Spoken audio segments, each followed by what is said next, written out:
Hi, welcome back. I am Jadin from YaInHerJourney, and we're talking about decolonization of beauty in the body. And a lot of what I do is off script, it's based on where my mind is at.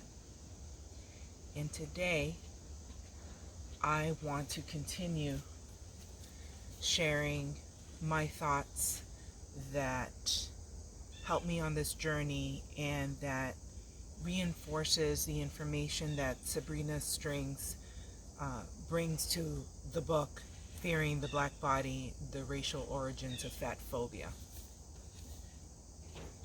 If you're anything like me, you struggle. You struggle with society, the spaces that we navigate, social media, and everything that we're exposed to. And so this morning, I had posted a TikTok on needing to change from shorts to pants, because even though I specifically got these shorts to help with my thighs feeling comfortable in movement and being able to do different things, as I moved around in those shorts, I really like them. I love how they feel. They have an inner short, so it hugs the thighs, and then shorts on the outside. It has a shell. However, due to the movement and the movement of my thighs, they kept moving up. And on top of that, I wore the wrong shorts the other day to bike, and I chafed so bad that I have a little raw spot. So I was very sensitive to the movement, and I stepped outside to start my walk, and I turned around and I went back in. I said, I can't do this. I'm not doing this to myself. And so I switched to pants, and these I've had for a really long time, and I know that it fits my body perfectly and that I would accomplish what I needed to, which is to go for a walk.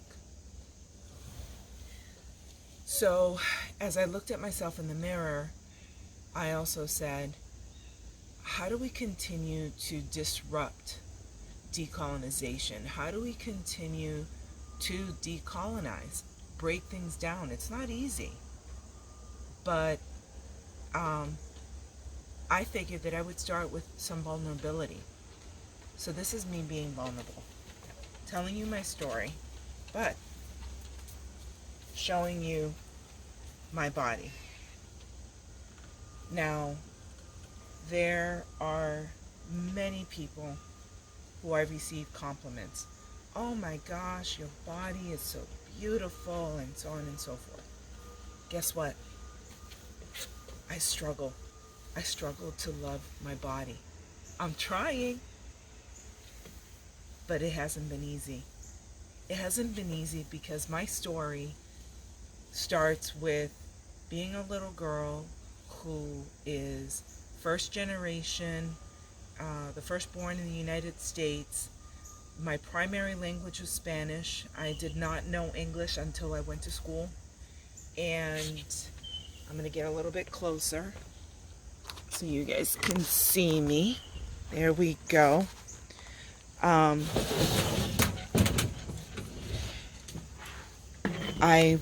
was the only child, and I struggled to fit in. My mom tells me that her heart hurt for me when she would pick me up and she would see me on the side and nobody wanted to play with me.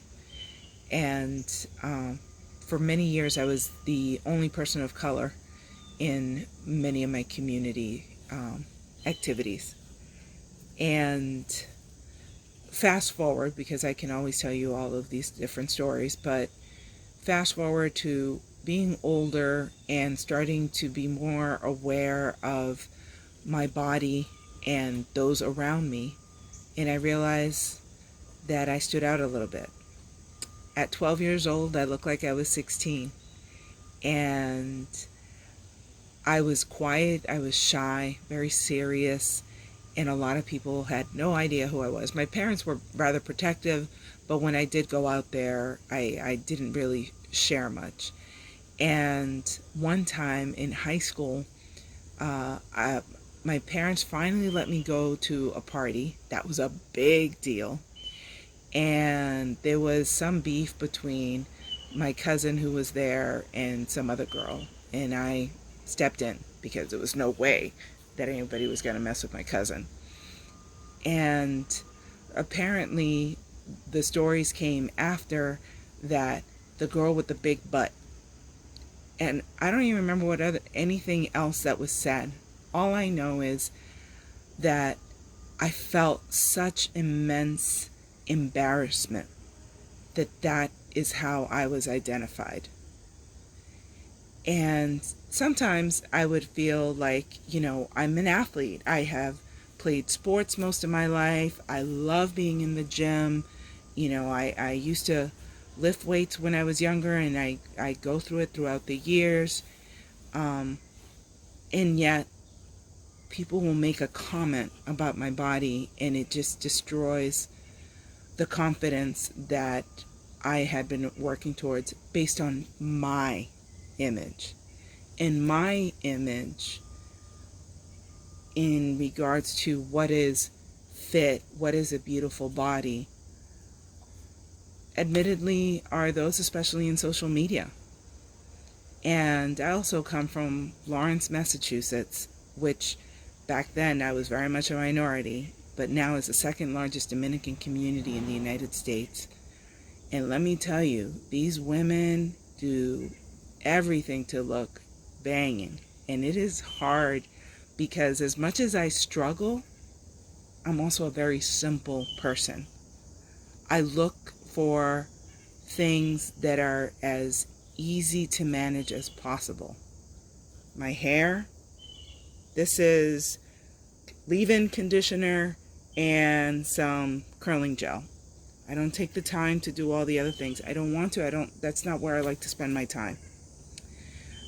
Makeup, my preference is just a lipstick, and I even buy Vivid Cosmetics long-lasting lipstick because that stuff does not come off. As a matter of fact, I think you probably still see a little bit of what remains from yesterday's.